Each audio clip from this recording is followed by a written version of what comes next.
అందరికీ నమస్కారం. ఎన్ఐఏ అధికారులు మనతొలి వెలుగు ఆఫీస్కి వచ్చి 94 BNSS కింద ఇచ్చిన సమన్స్ని బేస్ చేసుకొని మేము ఇవాళ విచారణకి రావడం జరిగింది. మా ఎంప్లాయ్ ఎవరైతే ఉన్నారో నా కొలీగ్ అనిల్ కూడా విచారణకు వచ్చాడు. తనకి 160 CRPC 179 BNSS కింద తనకి నోటీస్ ఇవ్వడం జరిగింది. నాకు సమన్స్ ఇష్యూ చేశారు. ఇద్దరికి ఒకేసారి ఇచ్చారు.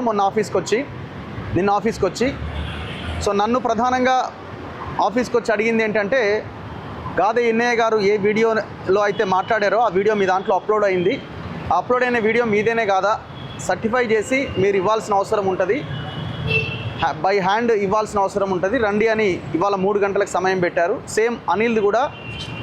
సో తను అక్కడ వెళ్ళి ఆ ప్రోగ్రామ్ షూట్ చేశాడు కాబట్టి ఆ రామచంద్రారెడ్డి ఫ్యూనరల్ సంబంధించింది ఆ వీడియో తనే అక్కడ రిపోర్టర్ కాబట్టి సో తనకి 160 CRPC కింద నోటీస్ ఇవ్వడం జరిగింది. ఇద్దరం వచ్చాము. నాది కంప్లీట్ అయింది, అనిల్ది కంటిన్యూ అవుతున్నది. అయితే ఇక్కడ నాకు ఫస్ట్ 94 BNSS కింద ఇచ్చారు. ఆ వీడియో మీదేనా కాదా అని ఇది చేయడానికి. అండ్ దాంతోపాటు నేను లోపలికి వెళ్ళిన తర్వాత 160 CRPC కింద అంటే నా స్టేట్మెంట్ కూడా రికార్డ్ చేశారు. 179 BNSS. సో నా స్టేట్మెంట్ కూడా రికార్డ్ చేశారు అండ్ ఇమీడియట్గా నోటీస్ ఇవ్వడం జరిగింది అక్కడే. సో దాదాపు ఇప్పటి వరకు 6:30కి నేను బయటికి రావడం జరిగింది. వాళ్ళు అడిగినటువంటి ప్రతిదానికి మేము ఆన్సర్ చేశాం. ఖచ్చితంగా మేము విచారణకు సహకరిస్తామని చెప్పాం. ఎక్కడా కూడా మా వైపు నుంచి విచారణకి కావాల్సినటువంటి ప్రతిదీ ఇవ్వడానికి మేము రెడీగా ఉన్నాం. భారతదేశ పౌరుడిగా, ఈ దేశ సిటిజన్గా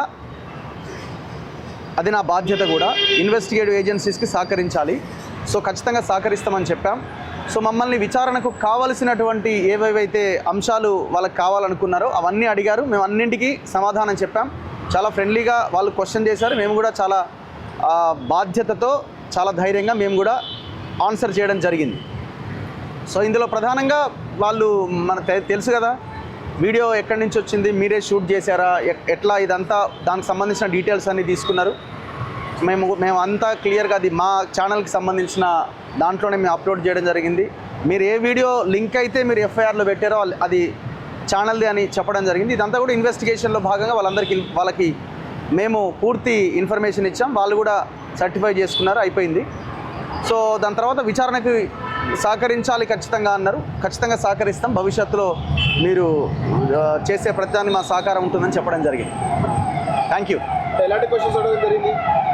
క్వశ్చన్స్ అంటే బేసిక్గా ఎన్ఐఏ గారితో మీరు ఎప్పటి నుంచి జర్నీలో ఉన్నారు, సో ఇవన్నీ జనరల్ క్వశ్చన్సే, పెద్దగా ఇదేం లేదు. ఎందుకంటే ఇందులో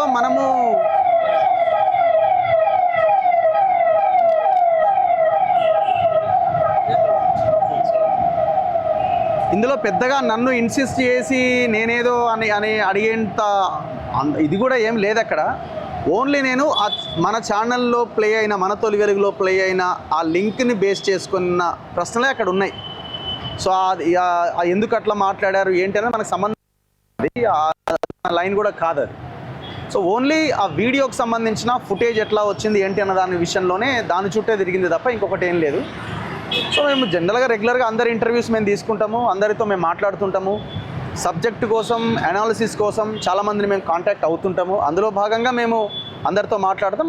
సో అట్లనే ఎన్ఐఏ గారితో కూడా మేము రెగ్యులర్గా టచ్లో ఉంటాం, అంతే తప్ప అంతకుమించి ఇక్కడ ఏం లేదని మేము ఆన్సర్ చేయడం జరిగింది. అంతకుమించిన పెద్ద క్వశ్చన్స్ ఏం అక్కడ ఇదేం లేదు. రాజకీయ పార్టీ సోషల్ మీడియా హ్యాండిల్స్ లో మీరు అరెస్ట్ అయిపోతున్నారు, రకరకాల చేస్తున్నారు ప్రచారం, దాని గురించి మీరేమంటారు సార్? ఉంది చిల్లర సోషల్ మీడియా పోస్టులు కూడా మనం చూస్తూ ఉన్నాము.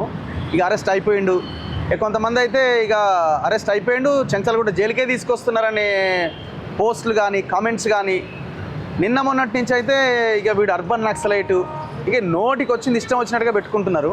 ప్రశాంతంగా నిద్రపోండి మీరంతా, ఏం ఇబ్బంది లేదు, మేము ఏ తప్పు చేయలేదు. సో ప్రజల కోసం మాత్రమే మేము పనిచేస్తూ ఉన్నాం. చాలా ధైర్యంగా, బాధ్యతతో పనిచేస్తున్నాం. ఎక్కడా వెనకడుగు లేదు. ఇంకా కొంతమంది అంటున్నారు వీడియోలు అన్నీ డిలీట్ అయిపోతున్నాయి అంటున్నారు. నేను ఎక్కడో ఎవరో అడిగితే చెప్పాను, డిలీట్ అయిన ఒక్క లింక్ ఏదైనా ఉంటే మాకు పంపించండి, ఇగో ఫలానా వీడియో డిలీట్ అయిందని. ఎట్టి పరిస్థితిలో ఒక వీడియో కూడా డిలీట్ అవ్వడం అంటూ ఉండదు. న్యాయస్థానం, ప్రజలు ఒక న్యాయం వైపుగా మేము పనిచేస్తూ ఉంటాము. సో ఎవరైనా కోర్టుకు వెళ్ళి ఇగో పలానా వీడియో ఇది నచ్చలేదని చాలామంది రియల్ ఎస్టేట్ మాఫియాకి సంబంధించిన డిలీట్ చేసుకున్న సందర్భాలు ఉన్నాయి. అట్లా పోయిన వీడియోలు తప్పితే మా దాంట్లో మాకు మేముగా డిలీట్ చేసిన వీడియోలు ఏమీ లేవు, ఉండవు.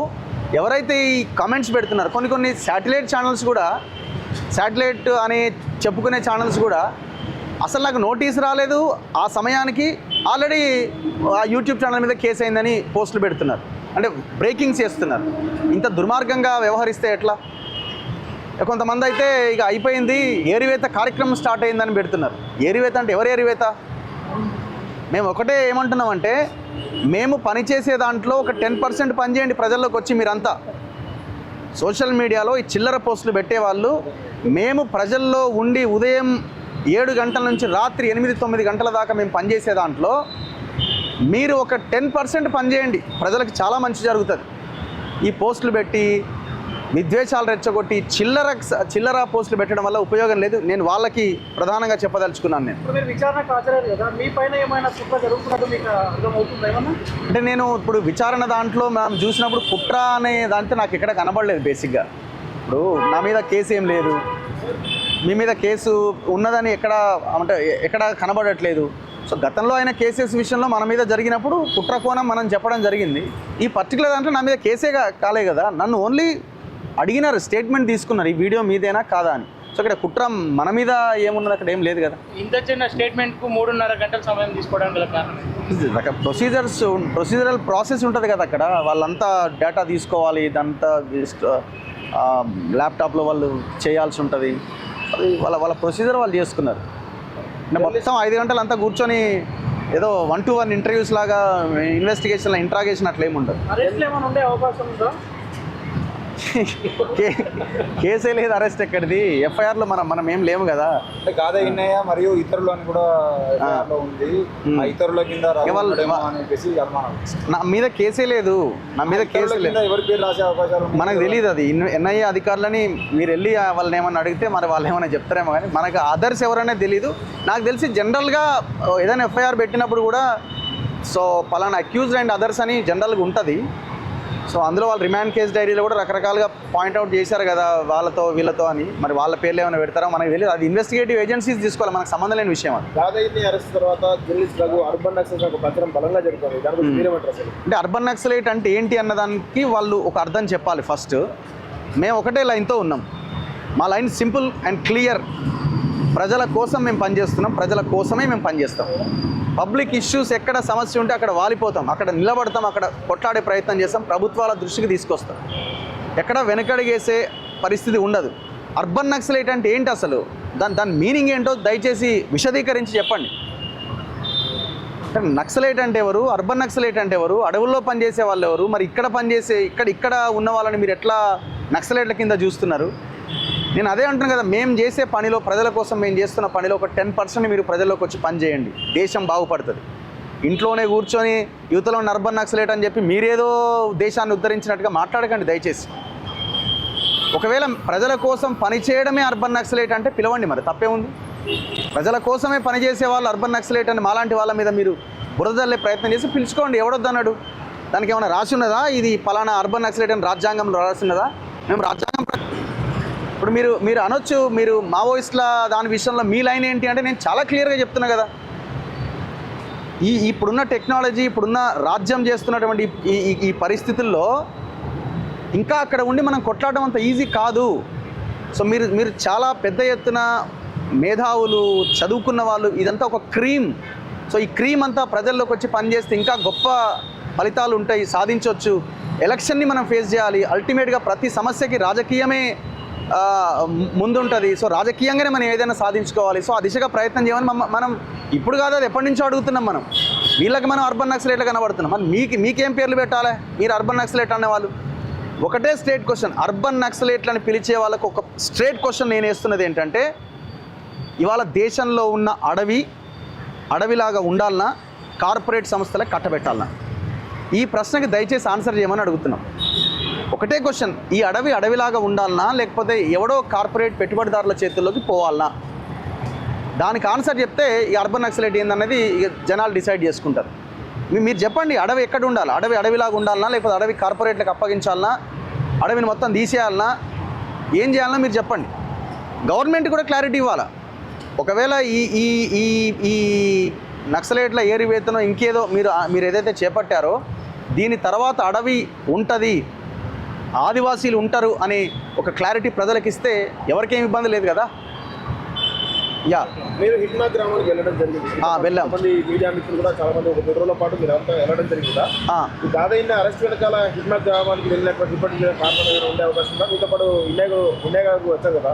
నేను అది కూడా కారణం అని అయితే నేను అనుకుంటలేను. ఎందుకంటే ఇప్పుడు హిడ్మా గ్రామానికి వెళ్ళినప్పుడు మేమేమి సడన్గా ఏదన్నా ఆకాశ మార్గంలో వెళ్ళి అక్కడ దూకలే. నేను రోడ్డు మార్గంలోనే వెళ్ళినాము.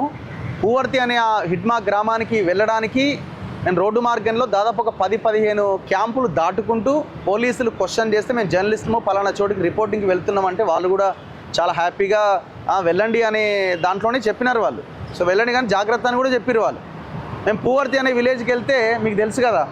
సో వాళ్ళు అక్కడ మాకు లంచ్ అక్కడ మాకు ఏం లేదు. సో వాళ్ళే చెప్పినారు కదా, అక్కడ ఉన్న బెటాలియన్ వాళ్ళే చెప్పారు మీరు వచ్చి ఇక్కడ భోజనం చేయండి బ్రదర్, ఏం కాదని కూడా చెప్పినారు వాళ్ళు. ఎక్కడ దాన్ని అది ఉన్నదని అయితే నాకైతే అనిపించలేదు. సో అండ్ మనం ఎవరిని కలవడానికి వెళ్ళినాం, అక్కడ ఉన్న ఆదివాసీల జీవితాలు ఎట్లున్నాయో చూపించడానికి వెళ్ళినాం. మనమేమో హిడ్మాని కలవడానికో లేకపోతే మావోయిస్టులను కలవడానికి వెళ్ళలేదు కదమ్మా. హిడ్మా తల్లి ఏం పాపం చేసింది, ఆమెకేం తప్పలేదు కదా. సో ఆమె జీవితం ఎట్లుందో చూపించడానికి వెళ్ళినాం, ఆమెను కలవడానికి వెళ్ళినాం, తప్పే ఉంది. సో అది ఎక్కడ చర్చకు లేదు. అది కారణం అని నేను అనుకుంటలేదు. ఎన్ఐఏ విచారణ మరోసారి ఉండబోతుందా, ఇదే లాస్ట్? తెలియదు మరి మనకి. నేనైతే ఏం ఉండదేమో అనుకుంటున్నా మరి నాకు తెలిసి. ఎందుకంటే మన మీద కేసు కాదు, కథ కాదు. మన వీడియో అక్కడ దాంట్లో మాట్లాడిండి, ఆ వీడియో మన దాంట్లో ప్లే అయింది కాబట్టి పిలిచారు. ఇది విషయం ఏంటంటే ఆ వీడియో మన దాంట్లోనే ప్లే అయింది, అంటే మన తొలి వెలుగులోనే ప్లే అయింది. ఇంకొక మీ అందరి దాంట్లో ప్లే అయ్యి ఉంటే మరి మీ అందరికి నోటీసులు ఇచ్చేవాళ్ళే. సో అప్పుడు ఇంత పెద్ద చర్చ అయి ఉండేది కాదేమో సింపుల్గా. సో దీని కొంతమంది ఏదో పెద్ద భూతద్దంలో పెట్టి చూస్తున్నా కానీ ఏం లేదు బాబు ఇక్కడ.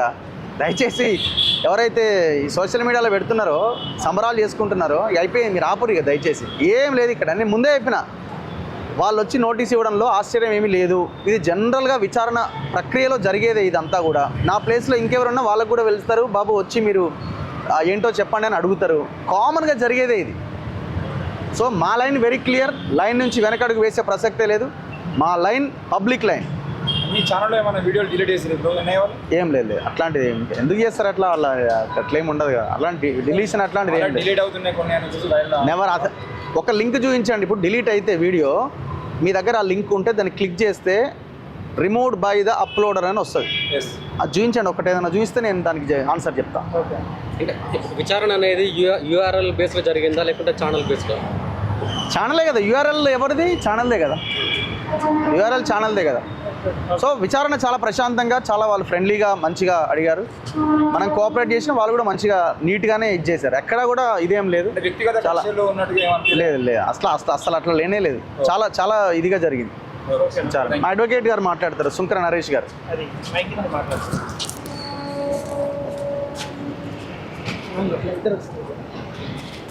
అందరికీ నమస్కారం.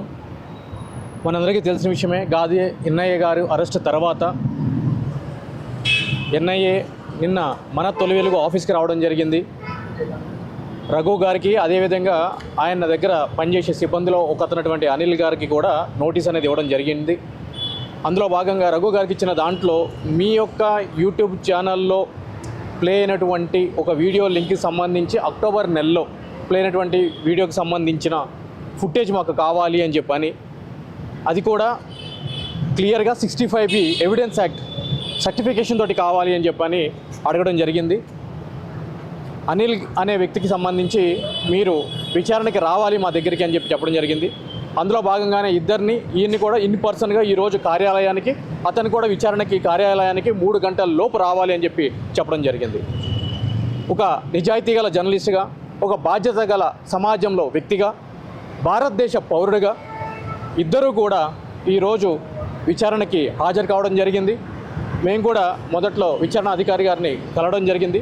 అందరూ కూడా చాలా బాధ్యతాయుతంగా చట్ట ప్రకారము ఒక నేరానికి సంబంధించినటువంటి ఎవిడెన్స్ కానీ, విట్నెసెస్ కానీ ఏదైనా ఎవరి దగ్గర నుంచి అయినా సరే కావాలి అని అనుకున్నప్పుడు చట్ట ప్రకారము చట్టం ఏదైతే చెప్తుందో దాని ప్రకారమే వాళ్ళు ముందుకు వెళ్ళటం జరిగింది.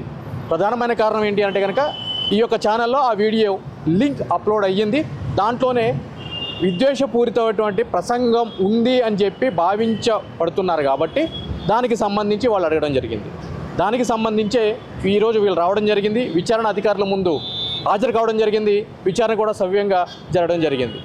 ఈరోజు మనం మాట్లాడుకుంటున్నాం ప్రతి ఒక్క సోషల్ మీడియాలో కూడా శాటిలైట్ మీడియాలో పడని వ్యక్తులు, కొన్ని రాజకీయ పార్టీలు అరెస్టు జరుగుతుంది, అర్బన్ నక్సలైట్ అని ఏ విధంగా అయితే కనుక వ్యాఖ్యలు చేస్తున్నారో ముమ్మాటికి కూడా మేము చెప్తున్నాము.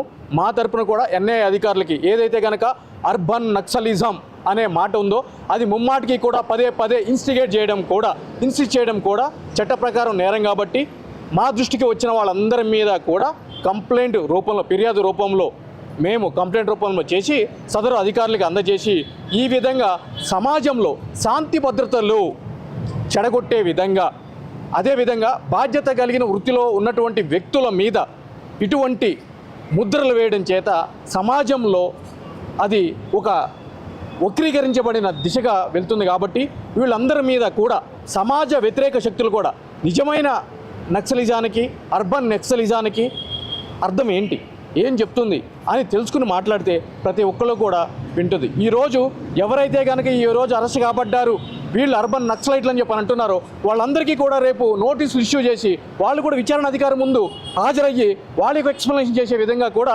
చట్టపరంగా మేము ముందుకు వెళ్తాము. ఈరోజు భారతదేశంలో ఒక నిజాయితీ గల పౌరుడిగా, భారతదేశ పౌరుడిగా ఎవరైనా కూడా, అది నేనైనా కూడా, అధికారులు ఏదైనా ఒక ఇన్ఫర్మేషన్ నా దగ్గర నుంచి కావాలి అనుకున్నప్పుడు వెళ్ళి ప్రతి ఒక్కరు ఇవ్వాల్సిన ఆవశ్యకత ఎంతైనా ఉంది. ఎందుకు అని అంటే కనుక ఈరోజు స్వేచ్ఛ, స్వతంత్రం, సమానత్వం కలిగినటువంటి దేశంలో మనం ఉంటున్నాము. అటువంటి దేశ పౌరుడిగా ప్రతి ఒక్కళ్ళ మీద కూడా విచారణ అధికారులు అడిగినప్పుడు, దట్టు ఎన్ఐఏ లాంటి ఒక అత్యున్నతమైనటువంటి విచారణ సంస్థ అడిగినప్పుడు, దర్యాప్తు సంస్థ అడిగినప్పుడు ప్రతి ఒక్కళ్ళ మీద బాధ్యత ఉంది. ఈరోజు కోర్టులకు వెళ్ళలేదే మేము, మమ్మల్ని ఎందుకు పిలుస్తున్నారు, ఇది చట్ట వ్యతిరేకం, చట్ట విరుద్ధం అని చెప్పని ఈరోజు మేము గంట ముందే వచ్చి విచారణ అధికారి ముందు హాజరవడం జరిగింది. ఎందుకంటే కనుక మాకు బాధ్యత ఉంది, సమాజం పట్ల గౌరవం ఉంది, దేశం పట్ల బాధ్యత ఉంది. సో వీళ్ళందరికీ కూడా ఈరోజు మీరు మాట్లాడుకున్నారు, ఈరోజు అయిపోయింది, రేపటి నుంచి మీ వంతు స్టార్ట్ అవుతుంది, దయచేసి రెడీగా ఉండండి అని చెప్పని మీ అందరి ద్వారా కూడా నేను తెలియజేస్తున్నాను. అదే ఇన్ని తర్వాత ఇంకెవరైనా అరెస్ట్ చేసే అవకాశాలు ఉన్నాయా అనుకుంటున్నారు? బ్రదర్, ఇది సాధారణ ఇన్వెస్టిగేషన్ కాదు, ఇది UAPA అనే ఒక చట్టం ద్వారా ఎన్ఐఏ అధికారులు మినిస్ట్రీ ఆఫ్ హోమ్ అఫైర్స్ ద్వారా ప్రత్యేక ఉత్తర్వుల ద్వారా వీళ్ళకి ఈ యొక్క కేసుని ఇన్వెస్టిగేషన్ చేయండి అని చెప్పని వచ్చిన ఉత్తర్వుల ద్వారా వీళ్ళు కేసు రిజిస్టర్ చేసి గాదే ఎన్ఐ గారిని అరెస్ట్ చేయడం జరిగింది. సో ఆయన యొక్క కన్ఫెషన్ రిపోర్ట్ కూడా మనం అందరం కూడా చూడటం జరిగింది. వాళ్ళ యొక్క విచారణలో ఎవరైనా సరే ఈ యొక్క క్రైమ్ ఏదైతే కనుక ఎలిగేషన్ చేస్తున్న క్రైమ్ ఏదైతే ఉందో ఆ క్రైమ్లో ఎవరైనా బాధ్యతలుగా ఉన్నారు అని చెప్పి వాళ్ళకి భావిస్తే వాళ్ళు చట్ట ప్రకారం ముందుకు వెళ్ళడం జరుగుతుంది. సో ఈ దశలో వీళ్ళు అరెస్ట్ అవుతారు, వాళ్ళు అరెస్ట్ అవుతారు, ఇంకా 10 మంది వ్యక్తులు వస్తారు అని చెప్పి చెప్పడానికి ఎటువంటి రైటు మాకు లేదు. అది ఆ విధంగా చర్చించడానికి కూడా మనకు హక్కు లేదు. సో నిన్న మన తొలి వెలుగు ఆఫీస్కి ఎన్ఐఏ అధికారులు రావడం జరిగింది. అంత మనకు తెలిసినటువంటి విషయమే. నిన్న నాతో పాటు అంటే ముఖ్యంగా దీంట్లో ఛానల్ MD అయినటువంటి రగన్నకు కానీ ఉన్నటువంటి ఎన్ఐఏకి సంబంధించినటువంటి వార్త కవర్ చేసినటువంటి నాకు కూడా నిన్న 160 CRPC కింద నాకు నోటీసులు ఇవ్వడం జరిగింది ఎన్ఐఏ అధికారులు. సో ఇవాళ 3 గంటలకు రావాలి, విచారణకు ఖచ్చితంగా మీరు రావాల్సిందే అని చెప్పేసి నిన్న నోటీసు కూడా ఇచ్చినటువంటి నేపథ్యంలో ఇవాళ 3 గంటలకే మేము ఎన్ఐఏ అధికారులను కూడా ఆ కార్యాలయానికి రావడం జరిగింది. వాళ్ళు విచారణను కూడా ఎదుర్కోవడం జరిగింది. వాళ్ళు అడిగినటువంటి అన్ని క్వశ్చన్స్ కూడా మేము సమాధానం కూడా కులంకుశంగా చెప్పడం జరిగింది. 1కి 4 సార్లు అడిగిన కానీ మేము అదే విషయం చెప్పడం జరిగింది. జరిగినటువంటి అసలు మీరు ఎందుకు పోవాల్సి వచ్చింది తీగలకుంటపల్లికి, మావోయిస్టు రామచంద్రారెడ్డి, కట్ట రామచంద్రారెడ్డికి సంబంధించినటువంటి విషయంలో మీకు అసలు ఏం సంబంధం, ఆయన ఇంతకుముందే మీకు ఏమన్నా అంటే మనకు ఉన్నటువంటి వాళ్ళకు ఉన్నటువంటి ఏవైతే డౌట్స్ ఉన్నాయో అవన్నీ కూడా వాళ్ళు అడగడం జరిగింది. సో అక్కడికి మీరు మిగతా సంబంధించినటువంటి వీడియోలు ఎట్లా తీసిండ్రు ఏందన్నటువంటి వివరాలను కూడా వాళ్ళు రాబట్టేటువంటి ప్రయత్నిస్తే మేము కూడా ఉన్నట్టుగానే చెప్పాము. ఎక్కడ కూడా మనం మొదటి నుంచి అక్కడి వరకు జరిగినటువంటి ఆ వ్యవహారం అంతా కూడా వాళ్ళకి పూసగుచ్చినట్టు కూడా చెప్పడం జరిగింది. వాళ్ళు కూడా ఫ్రెండ్లీగా మమ్మల్ని అడగడం జరిగింది, మేము కూడా ఫ్రెండ్లీగానే సమాధానం కూడా చెప్పడం జరిగింది. ఎక్కడ కూడా దాపరికాలు లేకుండానే వాళ్ళు అడిగిన దానికి అన్నిటి కూడా మేము ఆన్సర్ చేయడం జరిగింది. వాళ్ళు మళ్ళీ ఒకసారి పిలిచినా కానీ రావాల్సి ఉంటుందని చెప్పేసి వాళ్ళు కూడా చెప్పడం జరిగింది. మేము కూడా దానికి సహకరిస్తాం. ఖచ్చితంగా మీరు ఎన్నిసార్లు పిలిచినప్పుడు కూడా మేము ఈ విషయంలో సహకరించడానికి మేము సిద్ధంగానే ఉంటామని చెప్పేసి కూడా మేము చెప్పడం జరిగింది. మొత్తానికైతే మేము 3 గంటల నుంచి దాదాపుగా 8 గంటలకి మేము 3 గంటల లోపలికి వెళ్ళినాం. 8 గంటలకి మమ్మల్ని బయటికి పంపించడం జరిగింది.